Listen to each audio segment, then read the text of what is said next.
Hello, I'm Donald Leggett and welcome to this edition of Share Views brought to you by London South East. Our guest today is John Wood, CEO of InfraStrata, who have just secured a transformational offtake agreement announcement with Vitol. Greetings, John. Hi, Donald. How are you? Busy day? Yeah, it has been. Yeah. So let's cut to the chase. Tell me about this offtake agreement which you've just announced with Vitol. Well, we've just managed to sign a binding heads of terms offtake agreement with Vitol, which is great news for the business. We've been working on it for many months, and it's great to have a partner such as Vitol involved.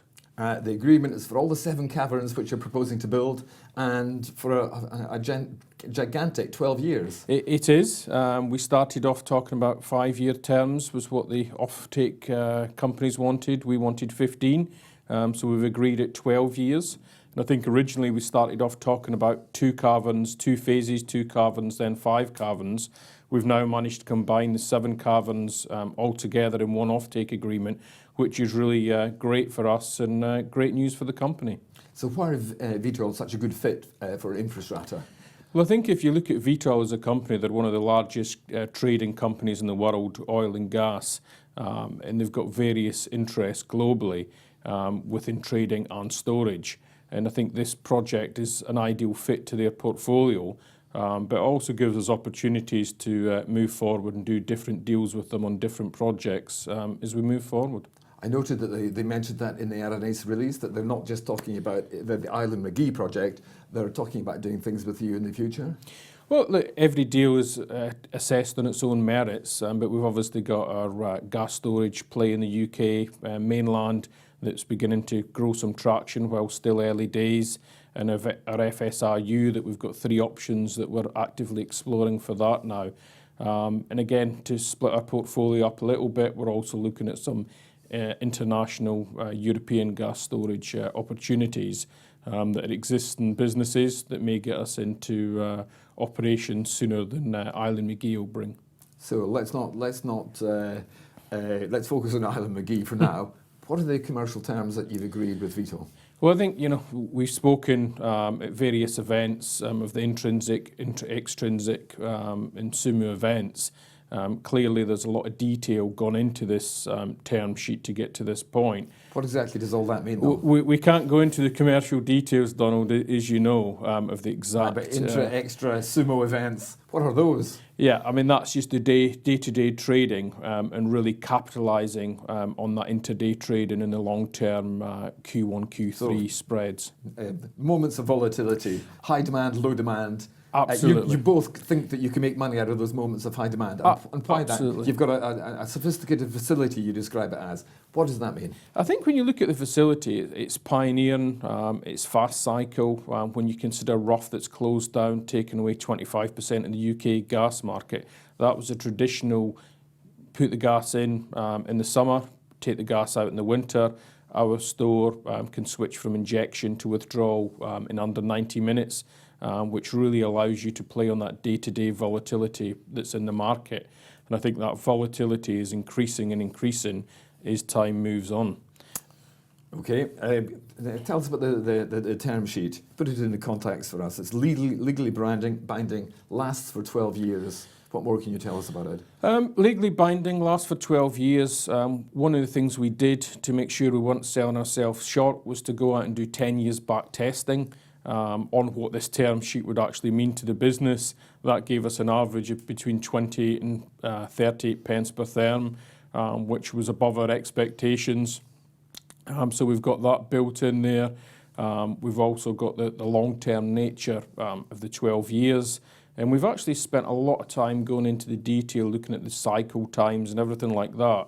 So there's nothing that we foresee now, given we've done all the hard work, making the term sheet fall over, and it's just a case of simply transferring that now into the gas storage agreement, which we're already on with.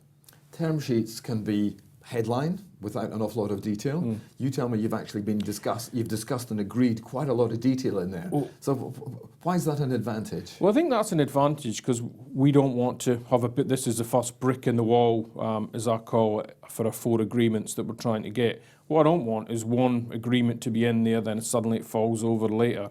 So we've taken a bit extra time, probably 3 months longer than I wanted, to make sure the detail is in there, so we know that underpin is there, so we can continue on then to build around that. But let's not forget the overall revenues above 60 million per annum. And if you look at that over the long-term 40-year life of the project, whilst we've only got the offtake for 12, it's above 2 billion, Donald. So break that down on a yearly basis. What's your estimated revenues once it's all up and running on a yearly basis? 65 million per annum is the numbers that we've quoted in the RNS this morning. And I think with all these models, you always err on the conservative side. So I think, again, it depends on the SUMI events, which is the areas of greatest volatility. We also get a share in those. And I think that profit sharing, we've got an agreement that we're both happy with. And I think it's really important when you put these agreements together that everybody actually is happy with the agreement, and that everybody sees it as a deal that, hey, it could have been better, but it's a good deal for the business. To what extent does this de-risk the Islandmagee project and InfraStrata? Well, I think it really underpins, as I've said before, it underpins the whole business because it now allows us to move on to the equity piece and to finalise that. We've obviously been in detailed negotiations, and the reason we chose the offtake first is underpinning your revenue allows everything else to fall in behind that. So the next piece is the equity and the debt. Again, equity first, debt first, equity, running them concurrently? Well, I think we're running them concurrently. One of our potential partners doesn't want any debt. They want to take it all internally. They'll obviously call some of it debt and some of it equity internally. The other person wants to take external debt. So look, we'll just see how that plays out now that we've got the binding term sheet that was sent to them this morning. So it was in their inbox for when they came into the office. So we'll see how that plays out. We're still pushing on with the contract for the construction of the facility. That's still underway, and we're still making good progress with that. So everything's moving along. I think we've gone from 26 work streams that we had at one point. We're now down to about 21 work streams. So we're slowly narrowing in the field here. And it's great to see the project finally moving in the right direction, you know. Yes. So I'm sensing momentum. Is momentum an appropriate word to use at this point? I think it is, and I think we, as everyone knows, we are a fairly small team. Momentum's building, things are happening. I mean, I flew back from Ireland last night. I had meetings across there yesterday, and the whole project on various fronts, all the different elements, is actually coming together, you know. So give me the timeline. When will the project start construction? When do you start injecting gas? When do you expect the project to be finished? All subject to funding, of course, but what's your timeline? Well, I think when we look at where we are now, by the end of this year, we're hoping to have FID taken, which will allow construction to start. We're also looking at pre-construction activities that we're looking to get started in the very near future, and we've already started some of the detailed engineering design that will allow procurement of early lead items. That's already underway as we speak. We'll then move on to construction end of this year, then first gas injection end of 2022 with operations commencing 2023. You don't sound terribly excited, but is this actually a major milestone and a bit of a transformational moment for you, therefore worthy of a smile? It is worthy of a smile, but hey, it's been a long few months, Donald, to get to this point. So we're this last week certainly been exhausting getting to the point of where we are. But I think, look, it's great news to be where we are. I've only been involved in the business for a short time, and we've certainly come a long way since I got involved. You made a big difference, John. We like to think we're making a big difference, but I think, hey, we obviously understand we've still got things to bring together. But I think, you know, this is a first gas storage agreement, heads of terms, that's been put in place for the past 10 years. So, you know, this is not an easy thing to put together. In the UK? In the UK. So I think, you know, we're really making a difference, and the fact that we've done this shows the gas market in the UK really needs this facility. Do you expect a share re-rating to take place? Is it that transformational a moment? I think it is. I think that the share price were obviously undervalued. The company's underperformed in the past, and you're only as good as you actually deliver on what you say you're going to deliver. We said we'd have this agreement in place. The heads of terms is now in place, and it just moves on to the next piece of the jigsaw that I always refer to. So what might the next milestones be? You were talking about 21 work streams. So what comes next? I think really what comes next is this really pushing in on the equity piece. That's a key thing that we're working on. We've obviously got some environmental work and marine monitoring work that we're again moving those work streams along. Again, very important to get them together. So I think we're talking marine licenses. There's been all sorts of confusion around this marine licenses. Your environmental protesters say it's not going to happen and blah, blah, blah. Lots of negativity from them. What's the reality? Well, the reality is, I mean, I sat yesterday with DERA, who's a regulatory authority in Ireland, and we had a great conversation. We've now supplied them with all the information that they were looking for and the revised reports they were looking for. They're going through them and looking at them. We're having local consultation days in Ireland at the moment.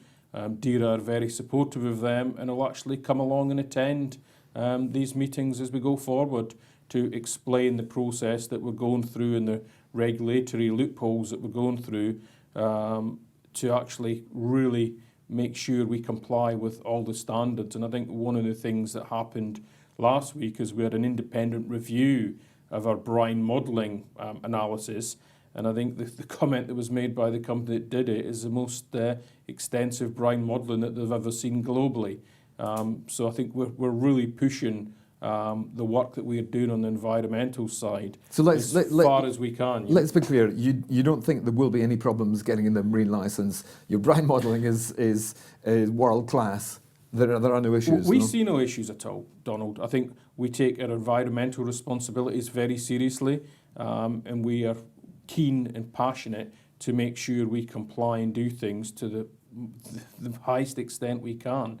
And I think looking at some of the things we're doing on the monitoring side, there'll be real live 24 hours a day monitoring straight into the department to make sure we operate within our licence conditions. Final thought for you. Vitol made a very interesting statement in your RNS saying that they were actually interested in working on other projects with you. So not only was it not a 5-year agreement, it was a 12-year agreement. It's with a world-class player, and the world-class player are interested in working with you on other projects. Discuss. Look, these other projects, clearly a gas storage facility in the UK would help us because we'd be able to virtually trade between the two stores. We've got the LNG cycle that's running at the moment. We'd like to get involved in that through FSRU that we've previously spoken about. Vitol have expressed an interest to be offered projects as they come online. We've got several projects we're advancing, and let's see how it develops. All relationships are built as they go along. We've certainly gone through a journey with Vitol, and it's been great so far, and we look forward to working with them as we go forward. John Wood, CEO of InfraStrata, thank you so much for joining us to give us that transformational announcement today. If you want to see more interviews like that on London South East, then just click on the logo at the end of this video. Thank you for joining us.